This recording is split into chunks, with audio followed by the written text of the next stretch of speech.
这么硬，东西了。琥珀木能不硬吗？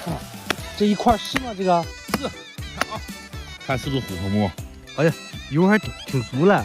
对，这玩意儿一车出来一磨，锃亮锃亮的。我有个琥珀木那个梳子呀，手串，嘎嘎带劲。要这玩意儿做的更值钱了，看着没？晶莹剔透的啊！哎，这一整颗这么老大全是啊！全是啊，干吧！那不发财了吗？发啥财呀？你弄不出去还发财了？你能弄出去这么老大？银行来整一点儿。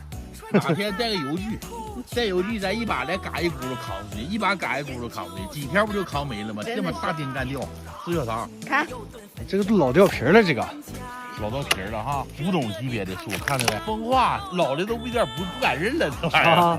大风化的桦树黄才多呢，往顶上看看有没有。这是个健康的树，健康的树。别看它岁数大，挺健康。岁数大，健康不长，没有招啊。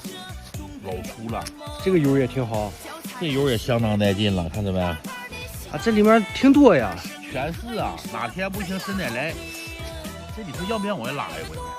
这够呛，搁这的烂了行，你拉走是不是不行？你要拉的话，哪天不行，雇个拖拉机过来背去的。这个做个大插台相当带劲了，多长啊！这个大琥珀木啊，这个也粗啊，可不，这个老带劲了，整个全是，你看，看吧。行了，全是也白搭，干看拿不走啊，拿不走。哪天打听打听，哪天要往运的话，再给这块干回家。这野鸡膀子你砍它干嘛？野鸡膀子，小孩这野鸡膀子啥？你说这样？这根是用药材。对，药材。我知道药材，这玩意儿咱留它有什么用？那年呢，非典那年想不想了？干野鸡膀子的可发大财了。这玩意儿拉山东去哈，一平头挣20来万。传说这个东西泡水缸里抗击非典。这个啊，那可不，这玩意儿就是个药材，是让人民给炒作的。实际它啥也不抗，做成药了能抗，不做成药这草药能抗啥？看没见这大树的钱，嘎倒它整个菜板老带劲了。是哈，真大呀这棵。那可老行了，可老行了哈，这块菜板子能值几年。烂了这个，这个烂了，烂了它也是雷劈木啊。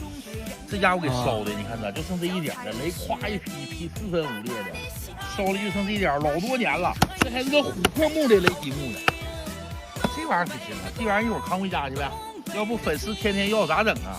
咱可是在深山呀。这是真的，这玩意儿是硬啊。硬，我负责砍，你负责扛。